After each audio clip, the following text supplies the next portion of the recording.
Quem são os filhos do Criador? Do Deus Altíssimo, do Criador de todas as coisas. Quem são os filhos dele? As Escrituras, as Santas Escrituras, nos responde isso, essa pergunta. Às vezes nós erramos. Às vezes eu erro quando eu chamo alguém de irmão, quando essa pessoa não tem a Cristo, ao Messias, como seu único e suficiente Salvador.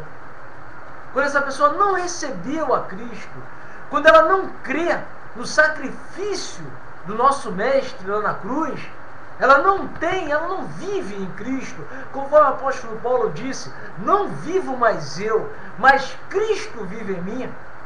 Quando a pessoa não tem Ele dentro de si, essas pessoas não são irmãos.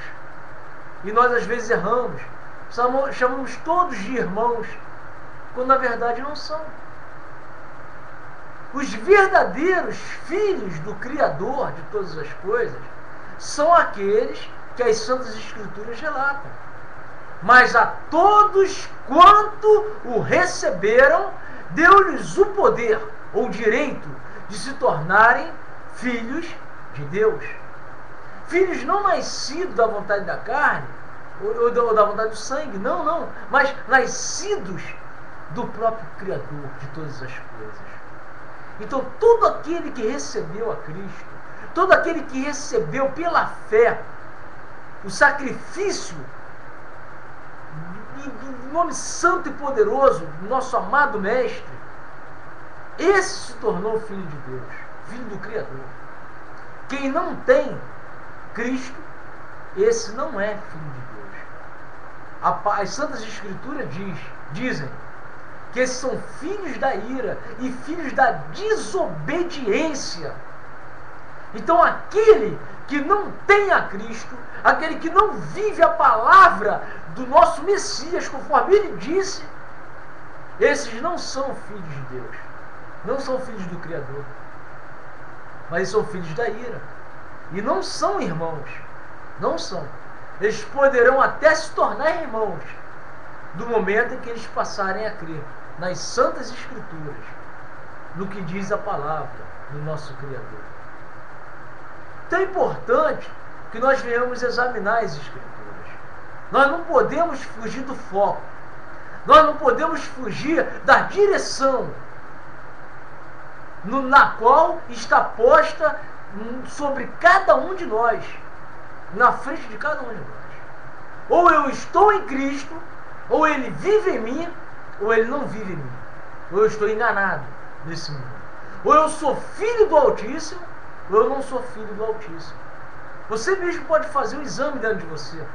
Se você tem a Cristo, se você recebeu o Filho do Criador de todas as coisas, do Altíssimo, você tem Ele dentro da sua vida, você vive com Ele todo dia, você tem certeza que as palavras dEle estão dentro de você, conforme Ele diz, eis que eu estou convosco até a consumação dos séculos. Você crê nisso?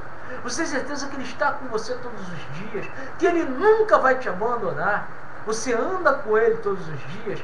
Tenha certeza que você é filho dEle. Você é filho do Todo-Poderoso, daquele que tem poder no céu e na terra. Conforme faz lembrar agora, Filipe, quando perguntou para o nosso Mestre, mostra-nos o Pai e basta.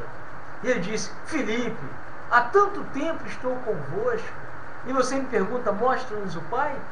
Quem vê a mim, vê o Pai. Por quê? Eu e o Pai somos um. Ele é o próprio Deus, o próprio Criador, que veio em forma humana para nos dar a vida eterna. Esse é o mandamento, a vida eterna. E nos tornarmos irmãos. Sim, porque todos somos irmãos quando nós cremos no mesmo Messias. Ainda que nós não venhamos a pronunciar o nome dele corretamente, ou não sabemos nem a pronúncia correta, mas nós nos tornamos irmãos quando nós cremos que ele veio, que ele já veio para nos salvar. E ele vive aqui dentro, ele vive dentro de mim. As palavras dele, a palavra que ele disse, vive dentro de mim. Então nós nos tornamos irmãos. Nós somos irmãos, filhos do Altíssimo. E somos irmãos. Agora, quando nós negamos a Ele, quando nós não cremos na pessoa dele, nós não somos irmãos.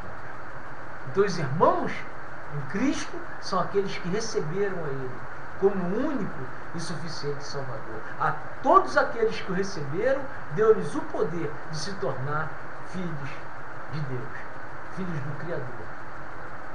Então, que essas palavras possam te esclarecer, tá, meu querido e minha querida? Busque a Ele, viva com Ele todo dia, tenha certeza que Ele jamais irá te abandonar, porque Ele disse isso, não sou eu que estou dizendo. Ele disse que eu estarei convosco todos os dias até a consumação dos séculos, até o fim do mundo, com todos aqueles que o recebem, todos aqueles que passam a crer no Evangelho da graça, no Evangelho puro e genuíno da graça de Deus. Não se deixe enganar por falsos pregadores, falsos líderes, tá? Homens que pregam o Evangelho somente com o intuito de enriquecer. Não se deixe enganar por esses homens. Tá legal? Não se deixe aprisionar dentro de 4 paredes feitas por mãos humanas. Tá? Não fique preso na mão de homens, não. Lembre do que diz as Escrituras. Ó, está me fazendo lembrar também. O próprio Filipe, depois que o mestre subiu, foi glorificado, morreu e ressuscitou, e foi glorificado, olha só como é que Filipe foi usado poderosamente pelo Espírito Santo. Havia um eunuco que estava lendo Isaías. E aquele eunuco ele não entendia o que estava lendo. Então o Espírito Santo conduziu Filipe até esse eunuco. E Filipe perguntou a ele: entendes tu o que lê? E o eunuco falou para ele: como eu vou entender se não há quem me ensine? Então o Espírito Santo sabia que aquele eunuco estava procurando conhecer a verdade. Estava lendo, mas não estava entendendo.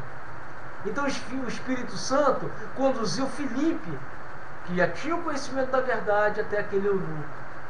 E olha só como é que é interessante, meu querido e minha querida. Filipe explicou para ele que ele estava lendo Isaías acerca do Messias que já veio, que já tinha vindo, que já tinha morrido pelos seus pecados, pelos nossos pecados, e que já tinha ressuscitado ao 3º dia e estava cheio de glória. E naquela mesma hora, o eunuco creu. Olha só como é que é interessante. E por ele ter crido, Filipe naquela hora batizou ele e ele se tornou um discípulo. É essa a mensagem, tão simples, né? Fazer discípulos.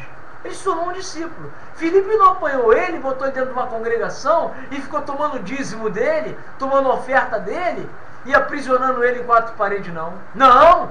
Ele, do momento que ele creu, ele foi batizado e se tornou um discípulo. Passou a ser uma voz para pregar a verdade. E assim que nós devemos ser, uma voz para fazer novos discípulos, pregar a verdade, sem interesse de tomar nada do nosso próximo. Nada, tomar nada do nosso próximo. Pregar o Evangelho por amor.